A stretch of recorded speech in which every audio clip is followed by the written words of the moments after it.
दोस्तों, जब कभी भी ब्रांड की बात होती है तो सबसे पहले हमारी जुबान पर फॉरेन कंट्री के ब्रांड के नाम आते हैं, जबकि अपने इंडियन ब्रांड किसी से कम नहीं है। और दोस्तों, कुछ इंडियन ब्रांड तो इतने ज़्यादा सफल हुए हैं जो न केवल अपने भारत में बल्कि पूरे विश्व में लोगों द्वारा उपयोग किए जाते हैं।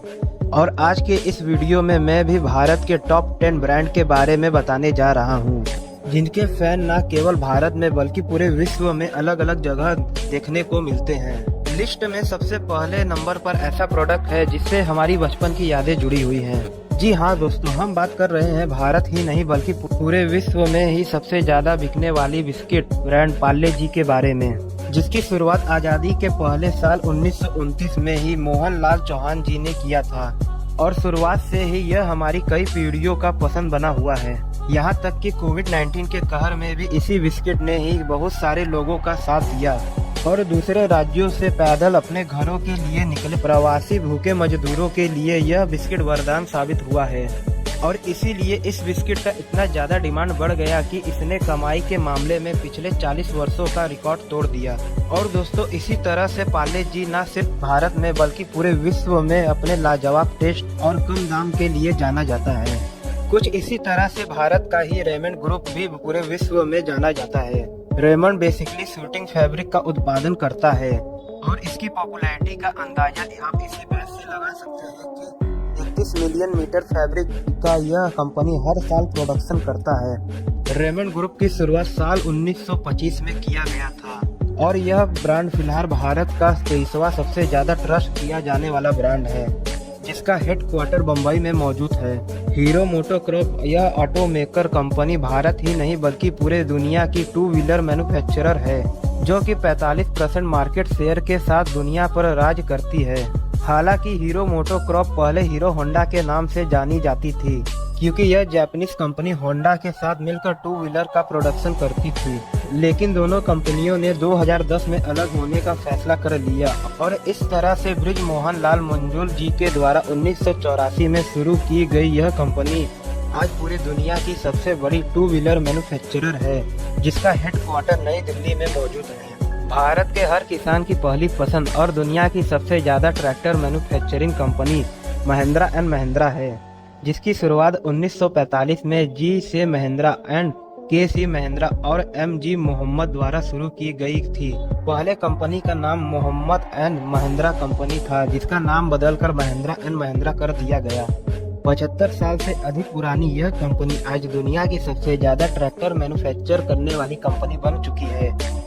आजादी के पहले 1919 में पंजाब के सियालकोट में MDH मसाले की नींव महाशय चुन्नीलाल गुलाटी के द्वारा रखी गई थी। हालांकि अभी इनका हेडक्वार्टर नई दिल्ली में मौजूद है और आज की तारीख में MDH मसाले भारत में 12% मार्केट शेयर के साथ दूसरी सबसे बड़ी मसालों की कंपनी बन चुकी है, जबकि पहले पोजीशन पर एवरेस्ट स्पाइस है।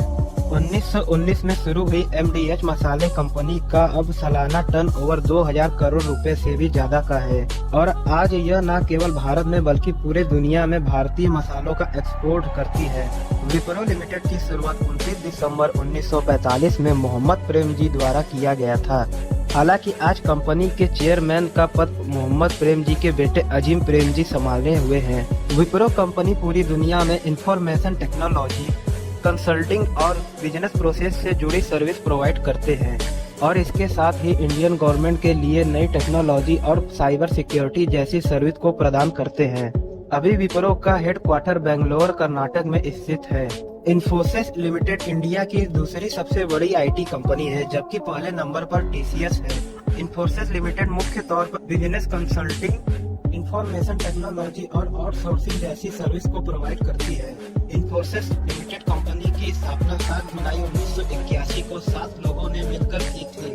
2021 के आंकड़ों के हिसाब से 40 साल पुरानी इस कंपनी का मार्केट वैल्यू 6 लाख करोड़ से अधिक है और अभी के समय इनका हेडक्वार्टर बेंगलुरु में मौजूद है।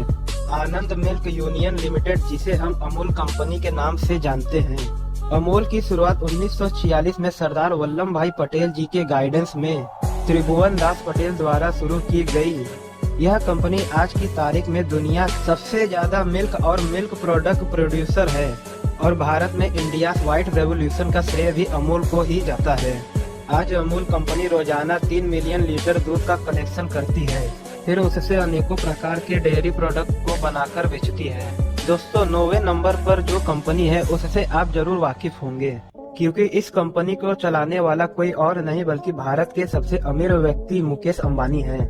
जी हाँ दोस्तों, हम बात कर रहे हैं रिलायंस इंडस्ट्री लिमिटेड के बारे में। रिलायंस इंडिया में energy, petrochemical, textile, natural resource, retail और टेलीकम्युनिकेशन सेक्टर में काफी मजबूत पकड़ बनाई हुई है। हालांकि 32% शेयर के साथ रिलायंस की जियो इंडिया की सबसे बड़ी टेलीकॉम कंपनी भी है और यह मुकाम उन्होंने जियो के लॉन्च होने के 3 साल बाद ही हासिल कर लिया था। रिलायंस की शुरुआत 8 मई 1973 को धीरूभाई अंबानी ने की थी, जिसके बाद से भारत में यह कंपनी लगातार अनेकों सेक्टर में काम करती चली आ रही है और अभी कंपनी के चेयरमैन का पद धीरूभाई अंबानी जी के बेटे मुकेश अंबानी जी संभाल रहे हैं।